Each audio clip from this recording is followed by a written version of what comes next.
Alors aujourd'hui, je suis avec Samuel, 49 ans. Ça fait plusieurs fois qu'il vit en Thaïlande. Bon, je le dis franchement, tu m'as quand même scotché. On va parler des femmes aujourd'hui. Bah, tu as plein de choses à dire là-dessus, oui. parce que tu as connu plein de femmes dans différents pays. Tu es tombé un peu sous le charme des Thaïlandaises, c'est ça? C'est ça.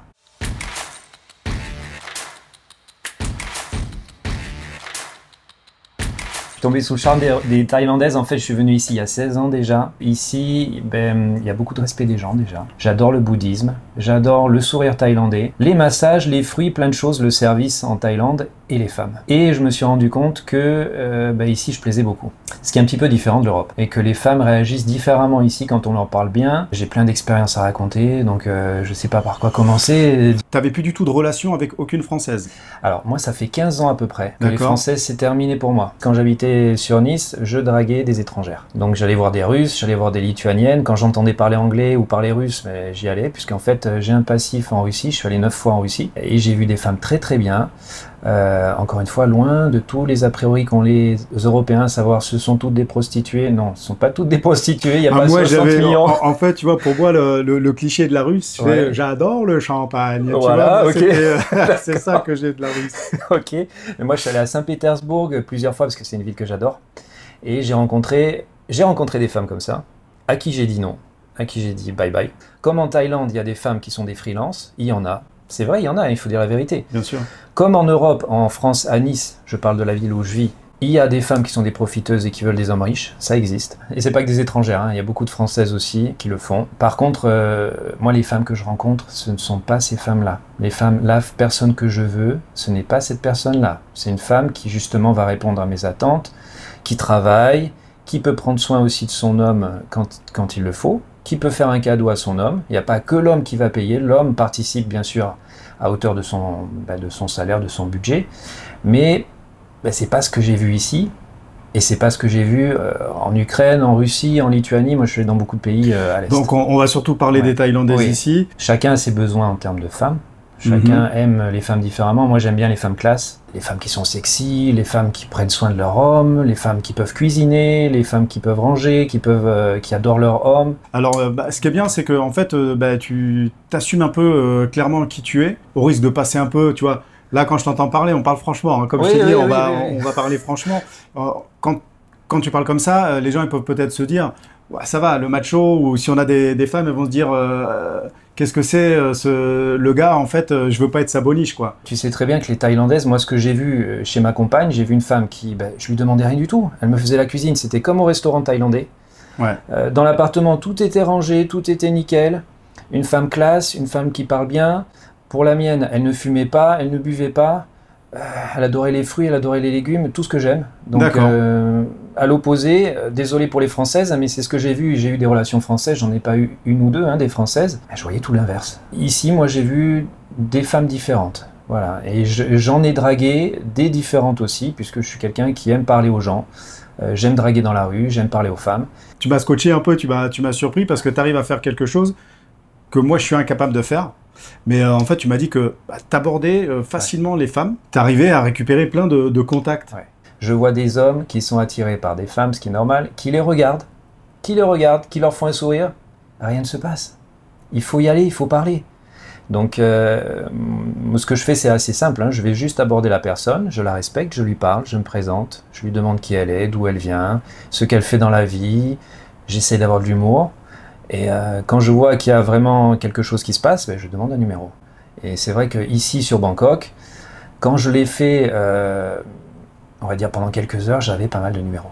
Voilà. J'avais beaucoup de numéros et il m'est arrivé d'avoir des relations avec ces personnes-là. Moi, j'ai des personnes qui me disent non, bien entendu, je suis pas le plus bel homme du monde. Il y a des personnes à qui je plais pas, il y a des personnes qui veulent un Thaï et pas un étranger.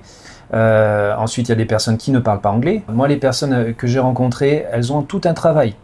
Une est secrétaire, l'autre elle est manager, une autre elle vend des montres, une autre elle est masseuse dans un salon de massage très correct. Enfin, elles ont des boulots corrects. Elles ne sont pas des personnes qui vont me demander de l'argent pour coucher avec elles. C'est pas ça du tout. Moi, je veux pas ça du tout. J'en ai une qui m'invite à manger. qui m'invite à manger ce soir et avec qui je vais rester cette nuit. Donc c'est une personne que j'ai branchée il y a 2 semaines à peu près sur Bangkok. Voilà. Donc elle, en fait, tu l'as croisée dans la rue? Je l'ai croisée, c'était à Onnoot, c'était à côté du Lotus, je l'ai vue. J'y vais souvent là-bas. Ouais, je sais. Je l'ai croisée, elle sortait, en fait, elle achetait à manger, elle est sortie, bon, elle est habillée en tenue de sport, je l'ai abordée, je lui ai parlé, j'ai vu, ça l'a surpris. Mais qu'est-ce qui se passe? Alors j'ai commencé à lui parler, j'ai vu qu'elle souriait. Bon, après il y a des choses qui se passent, je vais peut-être pas en parler là, mais il y a des choses qui me disent je lui plais ou je lui plais pas, dans la façon dont elle agit avec moi. D'accord. Bah allez, vas-y, dis-les. Ah, j'en dis une. Bon, elle arrêtait pas de se toucher les cheveux comme ça. Elle se recoiffait, je voyais qu'elle souriait, je faisais des petites blagues, elles n'étaient pas super mes blagues, mais elle rigolait beaucoup. Elle restait. On a parlé pendant 15 minutes. À peu près. C'est long. Pendant 15 minutes, on est resté devant, on a parlé, elle m'a dit toute sa vie, enfin en résumé. Et j'ai pris son numéro. Au début, c'était un petit peu amical, mais moi je repoussais l'amical. Parce qu'il ne faut pas tomber dans la friend zone. C'est-à-dire qu'en fait, dès le début, tu n'essayes pas uniquement d'être sympa, ou tu plantes quand même le décor. Tu dis, voilà, moi je suis là pour... Tu me plais, je suis venu t'aborder parce que tu me plais. Ce que j'aimerais, c'est te revoir. Et franchement, ouais, ça me scotche, quoi. Ouais. C'est waouh. Enfin, c'est courageux. Je lui dis, voilà, tu me plais. Moi, ce que je veux, c'est te connaître. Je t'offre un verre. On va boire quelque chose, on discute ensemble. Le premier rendez-vous, c'est la partie importante où il faut justement repousser la friend zone. Voilà. J'ai vu qu'au fur et à mesure, elle s'accrochait un petit peu plus à moi. Elle m'envoyait des messages le matin alors que moi je lui envoyais rien. Je cherchais un appartement, elle m'a dit je vais t'aider. Donc c'est là que j'ai vu, ça y est, elle commence à s'accrocher à moi. Donc on a passé une autre étape. Tu vois, j'ai envie de prendre l'exemple quand tu es en France et que tu as une rupture amoureuse. C'est pas évident, tu vois, de te remettre en selle et d'aller voir d'autres personnes. Et puis c'est moins facile. En France, c'est moins facile. Parce que je vais te dire, moi, ce que je fais ici en Thaïlande, je le faisais en France. Ouais. Je le faisais en France. J'ai calculé à peu près une centaine de personnes que je suis allé voir dans la rue. À peu près, hein. Sur les 100 personnes, j'ai dû avoir 6 à 7 rendez-vous. Puisque les femmes, en France, les gens... Alors là, on est dans les stats. Oui. 100 personnes, 7 rendez-vous, voilà. 7 rendez-vous... 7 rendez-vous, peut-être, 3 avec qui tu as eu une relation. Voilà. Une relation, ok. Ici en Thaïlande, ça n'a rien à voir. En France, les gens sont méfiants, ils ont peur. Dès qu'on aborde quelqu'un, homme ou femme, il y a un retrait. Alors que ici, c'est déjà, on peut plus parler aux gens. Que ce soit des hommes ou des femmes, les gens, ils écoutent plus. Il n'y a pas qu'ici.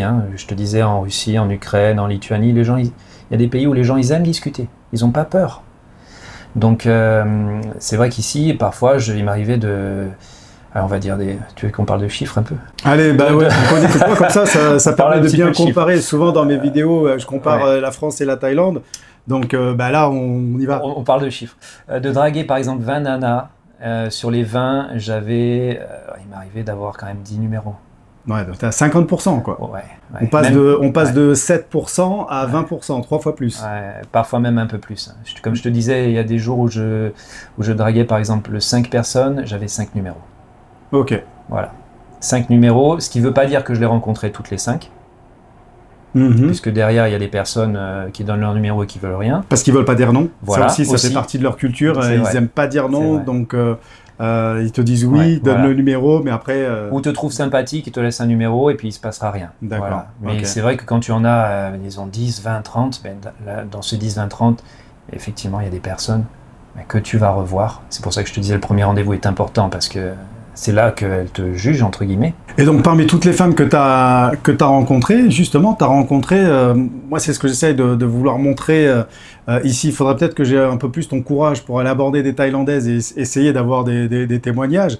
Mais voilà, c'est de présenter la Thaïlande et les Thaïlandaises et les femmes thaïlandaises qui sortent un petit peu du cliché qu'on entend parler à chaque fois. Et même des fois, si je fais certaines interviews, je vais avoir des commentaires qui vont me dire oui, mais elles sont comme si elles voient par l'argent. Enfin, toutes les femmes, peut-être... Absolument pas, je vais te dire. Alors, on en a parlé un petit peu. Parfois, je fais le pauvre. Donc, je dis « Ah !» et j'ai pas assez d'argent. Et je vois la réaction de la personne. Mais pour pas assez d'argent, pour offrir quelque chose. Pour offrir à manger, par exemple.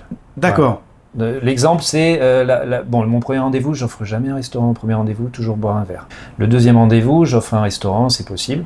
Si on doit se revoir le troisième, j'ai un souci d'argent. J'ai oublié mon argent, qu'est-ce qui se passe? Donc tu offres quand même un premier restaurant. Oui, oui, ok, oui, voilà, parce que je suis un homme quand même, je viens de Corse, hein, je viens de Corse. Donc chez moi on respecte les femmes, ça c'est important, hein. Je parle pas mal aux personnes que je rencontre.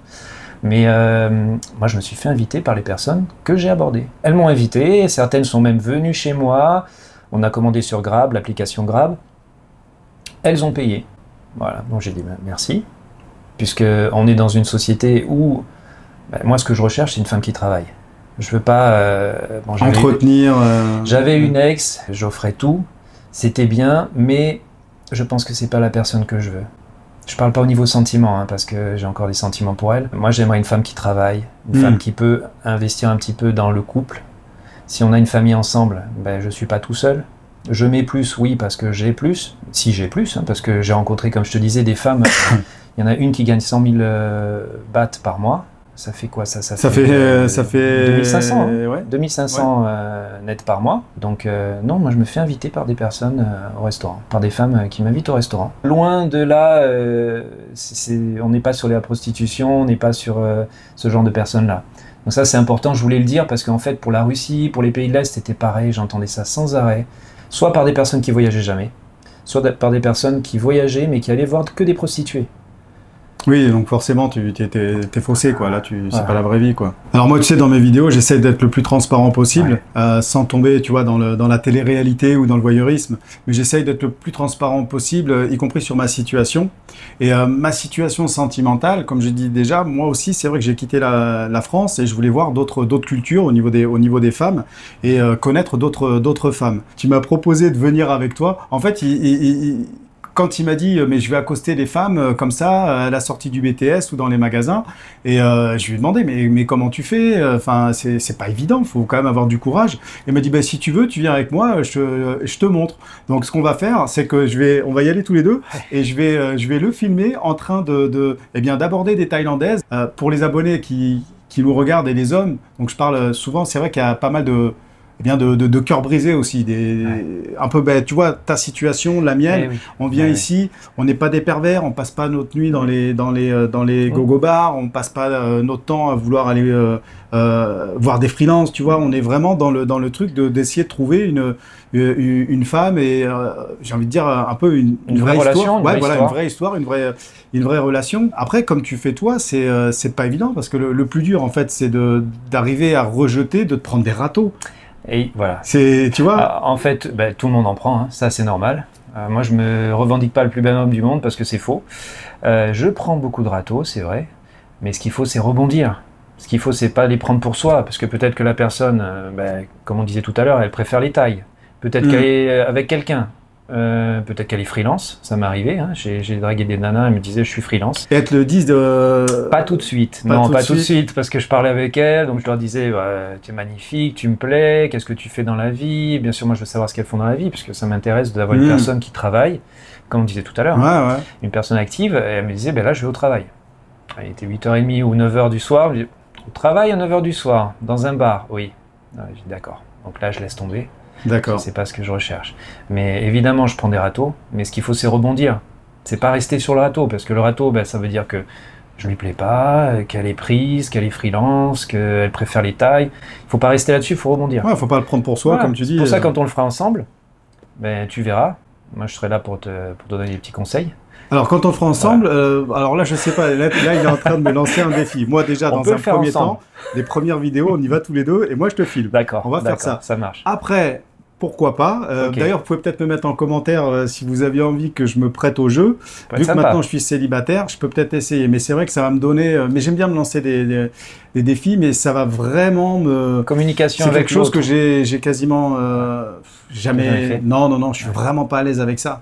D'accord. Et ça met même des fois, je vais te dire... Et puis tout le monde sera au courant, mais c'est pas grave. Des fois, je vais voir quelqu'un, même si je sens la femme réceptive avec un regard ou un truc. Ah, ça c'est dommage. J'y vais pas. Eye contact, ça s'appelle. Ouais. Alors quand il y a un eye contact, il faut... Alors je te raconte une histoire. Je suis obligé. Hein. Donc j'étais à SOC, au Terminal 21, et je marchais, et bon, j'avais rien de spécial à faire, je regardais un petit peu les marques, les vêtements, etc. J'ai eu un eye contact avec une personne au loin, hein, à 50 mètres de moi à peu près. Toi, t'as l'œil laser en fait. J'ai l'œil laser. J'ai vu que c'était une belle femme, elle est habillée tout en noir, elle m'a regardé, je l'ai regardée en même temps, je me suis dit waouh. J'étais au-dessus d'elle, elle était en dessous.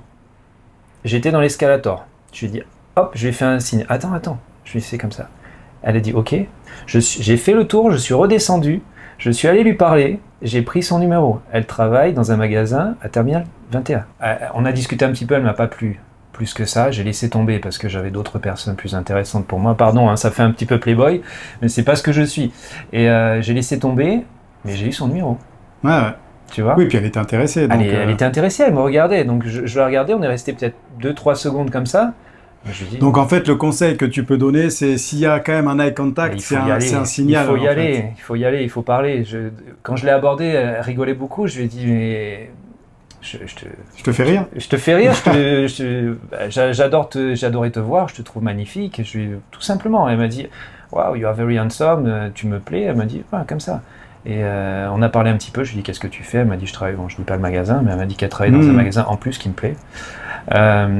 J'ai pris son numéro, je suis retourné la voir un peu plus tard, mais bon après ça n'a rien donné parce que de mon côté c'était pas... Ouais, de ton côté, voilà. D'accord, ok. Mais c'est un numéro, il faut toujours prendre un numéro, c'est une chance qui s'ouvre à toi d'avoir une possibilité de rencontrer une personne qui te plaît. J'ai envie de te voir à l'œuvre en fait. Ah ça me plaît, j'ai vraiment envie de te voir, te voir faire, te voir à l'œuvre, mais aussi voir comment elles réagissent. Tu vois, ouais, c'est intéressant. J'essaie d'imaginer un petit peu ce qui va se passer. J'essaie d'imaginer un peu la façon dont je vais entrer en contact avec elle. Et c'est vrai que parfois il y a des réactions qui sont un petit peu choquées, mais souvent en Thaïlande quand même les réactions que j'ai, c'est un grand sourire. Le sourire, c'est incroyable ici. Un grand sourire, c'est le pays du sourire. J'ai un grand sourire et elles me disent « Thank you very much ». Parce que je leur dis « Je te trouve magnifique » ou « I like your style » ou elle me dit souvent « Merci beaucoup, c'est très gentil ». Voilà ce que j'ai souvent, j'ai ça quand même. Le début est le plus dur. C'est sûr, quand tu prends des râteaux, c'est pas facile au début. Mais quand tu as un premier numéro, tu te dis « Ah mince ». C'est une victoire. C'est une victoire. J'ai une femme qui me plaît, j'ai son numéro. Il y en a d'autres qui vont passer des heures sur Internet ou des heures au travail à la regarder. Oui, ouais. Et moi, j'ai son numéro tout de suite. Pour tout te dire, en fait, c'est quand tu m'as montré les photos, tu m'as montré les messages, et là, je me suis dit, mais c'est incroyable. Même si dans notre esprit, on n'est pas comme ça, parce qu'il y a des gens, tu sais bien, qui sont commerciaux, qui parlent beaucoup aux gens, qui aiment parler aux gens. C'est ça. Voilà. Moi, c'est pas mon cas, je suis pas un grand commercial. Mais je sais que je l'ai fait pour mon business, ça marchait. Je vais essayer de le faire avec les gens dans la rue. Tiens, essayons. Ça fait un petit moment que je l'ai essayé, hein, c'est pas d'hier. Hein. Mais comme je te disais, il y a 15 ans. Ça fait combien d'années ? 15 ans.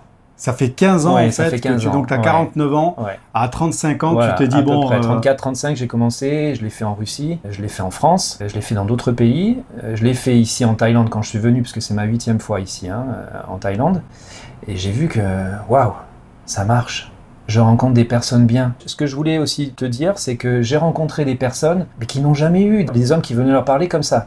J'ai vu des femmes qui me disaient, depuis 5 ans, je suis célibataire. Personne ne m'a jamais abordé sur Bangkok. Quand elle m'a dit ça, waouh! Donc je lui ai dit, est-ce que ça te plaît que je sois venu te parler comme ça? Elle me dit, oui, ça me plaît. Je précise encore, je parle de belles femmes. J'aborde de belles femmes. En tout cas, les photos et les messages que tu m'as montrés, c'est que des jolies femmes. Donc voilà, je peux te raconter une histoire qui m'est arrivée sur Nice. J'ai vu une très belle femme, on aurait dit un mannequin. Elle était assise sur une terrasse. En plein centre de Nice. Il y avait plein de monde autour, et je voyais tous les hommes qui passaient, elle était habillée hyper sexy, en petite jupe, en talons hauts, tous les hommes qui passaient jetaient un coup d'œil. Tous. Je me suis dit, non, c'est pas possible. Tu peux pas ne pas aller lui parler. Donc j'y suis allé. Je me suis forcé, parce que c'était pas facile. Une terrasse de café, c'est un petit peu plus difficile. Oui, je me suis forcé un petit peu la main. Devant tout le monde en plus. Devant tout le monde. Il y avait des gens juste à côté. Tout autour, il y avait des gens. Je suis allé lui parler en anglais. Je lui ai parlé. Je lui ai dit, hello, nice to meet you. What is your name? You are very, very class. Grand sourire. Elle a commencé à me parler en russe, donc je parle un petit peu russe. Je lui ai répondu en russe. Écoute, je me suis assis avec elle. Elle buvait son thé. Elle m'a offert du thé. On s'est embrassé, bisous sur la joue, pour lui dire au revoir. J'ai eu son téléphone. Je l'ai revu. Quelques jours après, on était ensemble. Quand j'étais avec elle en ville, je voyais les hommes, ils étaient tous, ils regardent. Il faut actionner la chose, il faut y aller. Donc c'est pour ça que je me suis dit, ça marche. Moi, je crois que j'ai trouvé un champion là quand même. Ça marche, et plus tu en fais, plus tu sais le faire. Et en fait, moins tu réagis au non, en fait. C'est un non, ok, bye bye. Ouais, en fait, c'est ça. Il y a un non, c'est pas grave. C'est pas grave. Tu passes au suivant. C'est pas grave. C'est oublié. Et ouais, exactement. Exactement. Faut avoir la capacité, en fait, à accepter le rejet, à accepter l'échec et à aller de l'avant. Bah ça, tu sais bien. Quand tu as ton business. Oui, non, mais ton business, tu as mais ça, je sais le faire dans d'autres domaines. Ouais. Après, dans celui-là, voilà, moi, j'ai eu des relations longues. Ouais, après, j'ai eu quelques aventures comme ça, mais c'était vraiment pas mon truc, en fait, tu vois. C'est pas mon truc. Mais j'ai toujours admiré les gens, tu vois, comme toi, qui arrivaient à faire ça. C'est pour ça que bah, quand on a discuté et tout, je t'ai dit, on fait une vidéo, donc comme je vous l'ai dit, il n'y a pas de surprise, dans cette vidéo, on parle que de femmes. En attendant, eh bien, je vous remercie d'avoir regardé jusqu'à maintenant. Si vous l'avez fait, c'est que cette vidéo elle vous a intéressé, et pour moi, le seul moyen de le savoir, c'est bien évidemment de mettre un petit like, de mettre un commentaire, et puis ce que vous pouvez faire aussi, c'est partager cette vidéo, peut-être à des gens qui ont besoin de coaching. De coaching, ouais, c'est ça. Ok, allez, ciao, ciao. Ciao.